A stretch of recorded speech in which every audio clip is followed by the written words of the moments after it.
여러분 반갑습니다. 제 영상이 처음이신 분들은 영상 아래 종목 발굴 및 매매 전략 여기서 더보기를 클릭을 하시면 추천 종목, 관심 종목, 특징 종목 및 테마주라고 있고요. 단기 수익 매매 전략 이 내용을 정확하게 한번 읽어보시고 맨 아래 보시면은 상승장 하락장 상관없이 95% 상승 가능한 슈퍼개미 VVIP 검색기 매매 전략 실전 투자하실 분들은 꼭 시청하시고 매매에 동참하시기 바랍니다. 자, 반갑습니다. 자, 오늘 국내 코스피 지수가 5.28% 상승을 했습니다. 코스닥 지수는 6.09% 상승을 했죠. 국내 증시가 삼성전자를 포함한 이상 반등이 계속해서 나오고 있습니다. 제가 봤을 때는 거의 뭐 폭탄 돌리기 수준이다, 이렇게 볼 것 같습니다. 자, 두 번째 핵심 뉴스와 해외 뉴스를 한번 살펴보겠습니다. 자, 마지막으로 특징 종목과 보유 종목에 대한 전략을 알아보도록 하겠습니다. 자, 코스피 종합 차트입니다. 요 세 차트를 여러분들 한번 보세요. 양 패턴이 나왔습니다. 자, 그러면서 5일선에 정확하게 막혔습니다. 내일 이렇게 될지 아니면 위로 상승할지 지켜봐야 되겠죠. 코스닥도 마찬가지죠. 양 패턴이 나왔습니다. 근데 코스닥 같은 경우에는 장 마지막에 조금 밀리면서 21선을 돌파했다라고 볼 수는 없습니다. 차트만 봤을 때는 나쁘지 않습니다. 특히 코스닥보다 코스피가 차트가 좋아요. 왜냐하면 이전 고점을 뚫었기 때문에 장 마지막에 5일선을 살짝 돌파했는 것 같기도 하고, 원칙적으로 이렇게 가야 되는 게 정상적인 차트인데 여러분들도 이 시간이 되면 아시겠지만 북한발 리스크가 터졌습니다. 자, 삼성전자 한번 살펴보겠습니다. 삼성전자 똑같죠. 이틀 전에 종가 가격과 오늘의 종가 가격에서 머물렀습니다. 오늘 시장 자체가 코스피 같은 경우에는 5.28, 코스닥은 6% 상승을 했는데 삼성전자는 4.4% 상승을 했습니다. 자, 이게 뭐를 의미를 하냐면 삼성전자가 시장보다 메리트가 없다는 거예요. 매력이 없다는 겁니다. 자, 오늘 보시면은 개인들이 조금 팔았습니다. 개인들이 이제는 팔 수밖에 없죠. 왜냐하면은 폭락장을 한번 경험을 했기 때문에 올라오니까 얘네들은 이제 파는 거예요. 개인 투자자들은 못 들고 갑니다. 무서워서 어떻게 들고 가겠습니까? 전일날 4% 빠지고 오늘 4% 올라 버렸는데 이게 하늘이 준 마지막 기회인가, 이런 생각을 하면서 아마 매도를 했을 겁니다. 외국인들 마찬가지 계속 팝니다. 기관에서 오늘 이 물량을 다 받아냈죠. 자, 업종별 투자자 순매수를 보면 확연하게 차이가 나죠. 코스피 같은 경우에는 개인 투자자가 5,900억을 매도를 했고 외국인은 1,000억 정도를 매수를 했습니다. 기관에서 굉장히 많은 물량의 매수가 들어왔죠. 4,800억을 매수를 했습니다. 자, 전기전자를 보시면은 유독 기관 투자자들이 많은 매수를 한 게 보여집니다. 2,456억을 매수를 했고, 자, 반면에 외국인들은 1,000억 이상을 매도를 했습니다. 오늘 시장에서 가장 좋았던 섹터는 화학 쪽이었죠. 화학 쪽에서 외국인과 기관들이 가장 많은 매수가 들어왔습니다. 자, 코스닥 같은 경우에는 외국인들이 오늘 많이 매수를 했습니다. 4,300억을 순매수를 했고 개인들은 또 팔았습니다. 기관에서는 소폭 매수를 했고, 가장 많은 매수가 들어왔는 거는 제조, 그 다음에 제약 쪽으로 많은 매수가 유입이 됐는 거를 확인을 할 수가 있습니다. 자, 외국인들은 오늘 거의 모든 섹터에서 대부분 매수를 했다라고 보시면 될 것 같습니다. 자, 앞에서 말씀드렸지만 코스피와 코스닥에서 개인들은 1조 원 이상을 매도를 했죠. 반면에 코스피 쪽에서는 외국인들이 소폭 매수를 했고 기관들이 대량 매수를 했고, 코스닥에서는 외국인들이 대량 매수를 했고 기관들이 소폭 매수를 했습니다. 근데 제가 3시부터 선물 시장을 지켜봤거든요. 이거는 제 습관인데 이 선물 시장에서 외국인들이 장 마지막에 거의 7천억을 순매도를 했습니다. 제가 여러분들한테 항상 말씀을 드리는 게 있죠. 외국인들이 장 마지막에 매수를 하면, 그러니까 그날 야간에 미국 선물지수가 괜찮다, 외국인들이 순매도를 해버리면 그날 야간에 미국 지수가 조금 안 좋다. 근데 중요한 거는 외국인들이 선물 쪽에서 7,200억을 순매도를 했는 거는 오늘 북한 문제가 터진 거예요. 달러 선물 마찬가지 4,600억을 순매수를 했습니다. 안정자산을 순매수를 해버렸어요. 장 마지막에. 이미 장중에 현물 쪽에서 매수했는 거는 어쩔 수가 없는 거예요. 자, 전일날 코로나 리스크 속에 연준 회사채 매입에 상승 마감을 했다. 자, 전일날은 코로나 2차 확산 때문에 주가가 하락을 했다고 했습니다. 자, 그런데 오늘은 코로나 2차 확산이 문제가 아니라 그냥 회사채를 매입을 해서 상승 마감을 했다라고 하죠. 뭔가 이상하죠, 여러분들이 생각을 하셔도. 자, 우선적으로 제롬 파월 의장이 회사채를 911조 원을 일단 우선적으로 사고 보겠다. 시장하고 상관없이 일단 매수를 하고 보겠다. 자, 근데 중요한 거는 신용등급이 BBB 이상인 회사채만 매수를 하겠다는 겁니다. 그러니까 BBB 마이너스 정도면 그 우량기업이에요. 우량기업. 국내로 따지면은 중견기업 이상이죠. 중소기업들 회사채는 매수를 안 하겠다는 겁니다. 자, 그리고 트럼프 행정부에서 1207조 원 규모의 인프라에 대해서 투자를 준비하고 있다라고 이야기를 했습니다. 자, 그리고 전일날 미국 제조업 지수 같은 경우에는 2달 만에 굉장히 큰 폭으로 반등이 나왔죠. 자세하게 살펴보면 자, 15일 뉴욕 제조업 지수가 전월 대비 48.3포인트가 상승을 하면서 예상치가 마이너스 35.0이었거든요. 확정치가 마이너스 0.2로 나왔습니다. 근데 이것도 마찬가지죠. 이전치보다 굉장히 크게 상승을 했지만 제조업 지수 같은 경우에는 50 이상이면은 괜찮고 50 이하면은 안 좋다라고 이야기를 하고 있는데 마이너스 0.2가 나왔는데도 일단 지수는 상승을 했습니다. 시장이 안 좋지만 그래도 기대감으로 미국은 상승을 했어요. 자, 근데 중요한 거는 미국은 연준에서 911조 원을 풀고 트럼프가 1200조 원을 풀고 뉴욕 제조업 지수가 좋게 나와서 겨우 0.6%가 반등이 나왔는데 국내 같은 경우에는 북한 리스크도 있고 제조업 경기지수도 안 좋고 부채도 많고 개인들 신용융자도 최대치인데 오늘 무려 5.2%가 상승을 했습니다. 저만 이상합니까? 여러분들 좀 이상하지 않습니까? 자, 코스피 종합지수가 5.2% 급등을 하면서 2100선을 회복했다. 경기 부양 기대감이 지속이 되고 있다. 자, 전일날 이야기를 했었죠. 하락 요인은 2차 코로나 확산 때문에 하락을 했다라고 하죠. 근데 그게 아니다라고 제가 누차 말씀을 드렸습니다. 전일날은 2차 코로나 때문에 확산이 됐는데 2차 코로나 확산 때문에 주가가 하락을 했는데 오늘은 경기 부양 기대감 때문에 5.2%가 급등을 했다. 이 말이 안 되지 않습니까? 자, 제가 어제 말씀을 드렸죠. 북한의 김여정이가 부끄러워서라도 뭘 할 것이다. 그게 아니나 다를까 오늘 북한 연락사무소 폭발을 시켰죠. 사흘 만에 실행을 했습니다.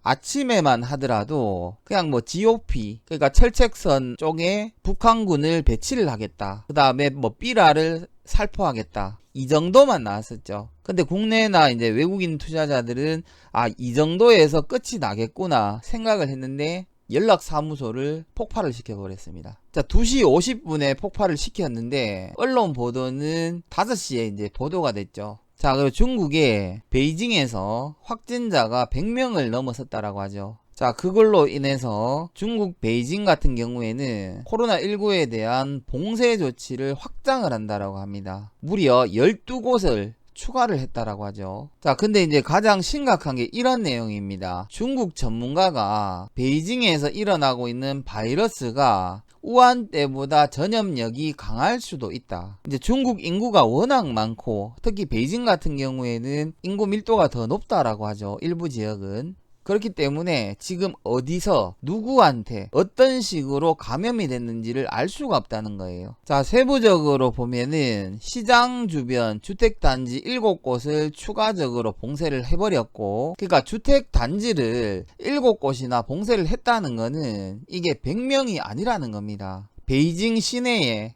택시 운행 자체를 금지를 시켰습니다. 중위험 지역에 12곳을 추가를 시켰고, 그러니까 12개 중에 11개에서 환자가 발생을 했다라고 하죠. 그래서 제가 여러분들한테 항상 말씀드리고 싶은 거는 국내도 거의 종식 단계까지 갔었고 중국도 마찬가지 거의 종식 단계까지 갔었지만은 재확산이 된다는 거예요. 그러니까 이 코로나 사태가 올해 안에 끝이 날지 아니면은 내년까지 계속 이어질지 알 수가 없다는 겁니다. WHO에서도 중국 베이징 코로나19 집단 감염은 이거는 진짜 중요한 사건이다라고 오늘 보도가 나왔습니다. 자, 그리고 언론에서 특별한 보도를 안 하고 있는데 중국과 인도 국경에서 양쪽 국군들이 충돌을 하면서 인도군이 3명이 사망을 했다라고 합니다. 인도 쪽에서는 지금 보복 조치를 하겠다라고 하는데 이게 어떻게 될지 모르겠습니다. 75년도에도 양국에서 충돌이 한번 있었는데 1975년 이후에 사망자가 발생한 것은 이번이 처음이라고 하죠. 자, 현재 미국 주요 지수는 1.9%에서 2.5%까지 상승 중이고 유럽 주요 지수도 마찬가지 1%에서 2%대까지 상승 중입니다. 문제는 이제 국내가 가장 문제가 되는 거예요. 자, 그리고 오늘 국내 같은 경우에는 5.2%, 6% 이상 마감을 했는데 중국 상해 종합지수 같은 경우에는 1.4% 마감을 하고 그쳤습니다. 미국이 0.6% 상승을 했고 중국이 1.4% 상승을 했는데 국내 증시가 5.2%, 6.1% 상승을 했습니다.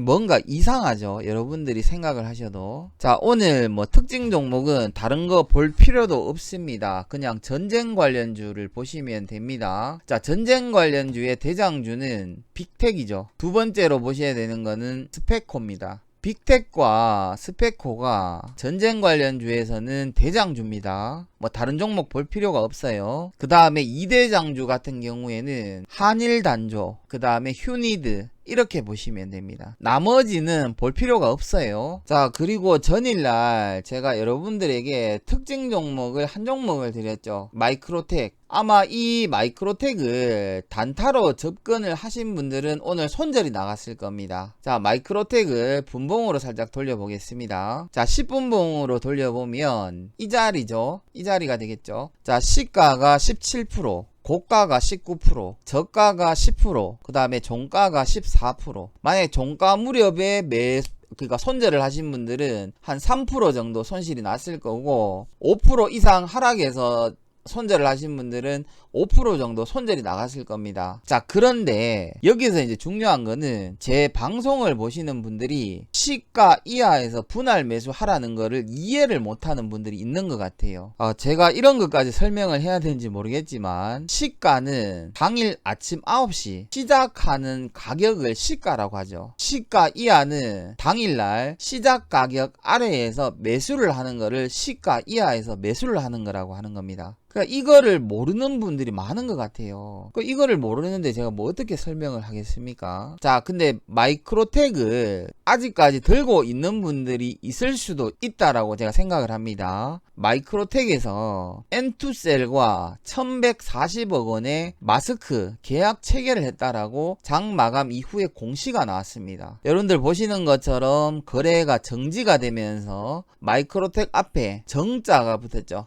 제가 봤을 때는 내일 마이크로텍은 아마 점상을 갈 거고 재상이 맞다면 하루 더 상한가를 갈 수가 있을 겁니다. 만약에 오늘 마이크로텍을 시가에 매수를 했는데 아직까지 만약에 나는 들고 있다, 이런 분들은 거의 뭐 땡 잡았다 이렇게 생각을 하시면 될 것 같습니다. 아마 상한가 2개 정도는 나오지 않을까요? 자, 그뿐만이 아니죠. 일단 마스크 관련주들은 당분간 계속 올라갈 겁니다. 정부에서 공적 마스크 같은 경우에도 이제 일주일에 5장에서 10장까지 구매할 수 있다라고 발표를 했죠. 마스크 회사 실적들은 아마 계속해서 당분간 좀 증가를 할 거예요. 자, 그리고 관심 종목으로 드려는 미스터블루, 오늘 시가가 3.19%에 출발을 했고 저가가 마이너스 1.2, 고가가 6.3. 그러니까 오늘 뭐 3% 이상 수익을 내는 데는 전혀 문제가 없었겠죠. 일봉상 종가 기준으로 보더라도 시가 위에서 마감을 했죠. 자, 미스터블루 같은 경우에는 제가 여러분들한테 말씀을 드렸습니다. 코로나 바이러스에 대한 반사이익 종목이기 때문에 계속해서 여러분들이 조금 관심있게 볼 필요가 있다. 오늘 일단 저희들은 장 마지막에 선물 매도 물량이 많이 나오는 거를 보고 전량 수익 실현을 했습니다. 하지만 북한발 악재가 만약에 종식이 되면 이 미스터블루 마찬가지 여러분들이 계속해서 주의 깊게 볼 필요가 있다라고 생각이 듭니다. 자, 그리고 한 종목이 더 있었습니다. 시젠이었죠. 자, 시젠 같은 경우에는 오늘 대형주들과 기존에 이제 눌림목에 있는 종목들이 크게 상승을 하면서 오늘 시장에서 크게 이슈를 받지를 못했습니다. 시가가 1.4% 상승 출발을 했고 고가가 2.3%, 저가가 마이너스 1.4%, 종가가 마이너스 0.2%에 마감을 했습니다. 자, 시젠을 여러분들이 오늘 보시면은 상하 진폭 자체는 한 3%에서 4% 정도가 되지만 시가 이하에서 만약에 분할 매수를 했다면 오늘 거의 여러분들이 매수 가격은 종가 기준으로 정말 많이 마이너스가 나봐야 1% 정도 라고 생각을 합니다. 어차피 차트가 거짓말을 할 수가 없잖아요. 시가 이하에서 분할 매수하는 거는 당연하기 때문에. 자, 그런데 오늘 정말 재밌는 댓글을 하나 봤습니다. 자, 오늘 이분께서 시젠을 사자마자 폭락한다 이런 댓글을 달았어요. 그래서 제가 댓글을 달아드렸습니다. 시젠 시가 아래에서 매수하라고 이야기를 했는데 몇 프로가 빠지면 폭락인가요? 지금 시젠이 마이너스 0.5%인데 그러니까 시가 이하에서 이분이 만약에 매수를 했다면 그냥 시가에서 매수를 했다라고 가정을 해도 마이너스 2%밖에 안 된다는 거예요. 근데 폭락을 하고 있답니다. 그러니까 이런 사람들 때문에 제가 방송을 하기 싫은 거예요. 종목 추천을 내가 왜 하고 있는지 이해가 안 갑니다. 자, 오늘 저희 정혜원 회원님들이 전 종목 다 수익이 나고 딱 한 종목 보유하고 있는 게 있습니다. 그 종목이 바로 시젠입니다. 자, 여러분들도 아시겠지만은 중국과 국내, 그 다음에 해외 마찬가지죠. 그 다음에 동남아시아, 그 다음에 아프리카, 남미 쪽에서는 지금 엄청나게 확산이 되고 있습니다. 시젠 같은 경우에는 제가 기업 탐방을 갔다 온 후배한테 물어보니까 거의 연말까지 4분기까지 물량이 밀려 있답니다. 그러니까 4분기까지 영업이익이나 실적에 대해서는 걱정을 안 해도 된다는 거예요. 자, 그런데도 불구하고 오늘 오후에 대북 리스크가 발표가 됐죠. 추가적으로 어떠한 리스크가 있을지 알 수는 없습니다. 일단 손절가를 요 라인대 60일 이평선 라인대를 손절가로 잡겠습니다. 가격을 알려드리겠습니다. 시젠을 보유하신 분은 99,000원을 이탈시 손절하겠습니다. 또다시 폭락장이 와버리면은 시젠이 아무리 영업이익이 좋고 실적이 좋든 그 상관없이 그냥 빠지거든요. 다음에 120일선 부근에서 매수를 하는 수가 있더라도 일단 시젠은 60일선 99,000원을 이탈하면 일단 손절을 하겠습니다. 손절할 생각을 하고 저희 방 정회원님들은 보유를 하고 있습니다. 자, 그리고 토요일날 추천한 종목들 중에 어제 조금 밀렸다라고 저한테 계속 문의가 오시는데, 자, KG 모빌리언스 이날 추천을 했죠. 이만큼 상승을 했습니다. 자, 세화 PNC 마찬가지입니다.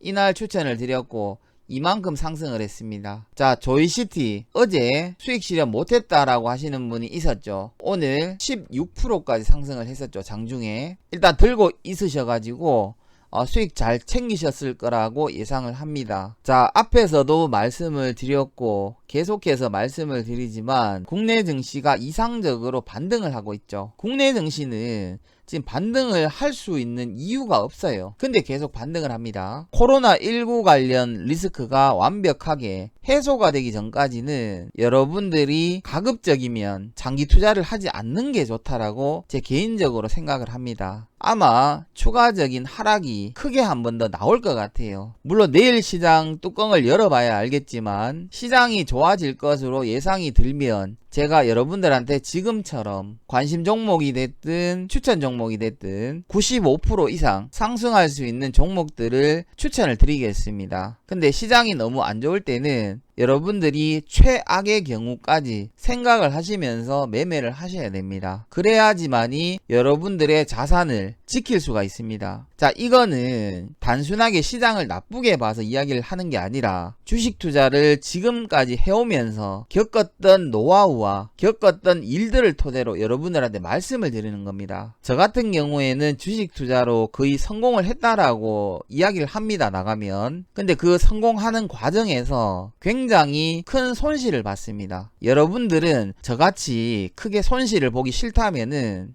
제가 여러분들한테 조언을 드리는 것을 가볍게 생각하지 마시라는 겁니다. 자, 오늘 영상이 여러분들에게 조금이라도 도움이 되셨다면 구독과 좋아요, 한 줄 댓글이라도 남겨주시면 영상 제작을 하는데 가장 큰 도움이 될 것 같습니다. 자, 수고하셨습니다.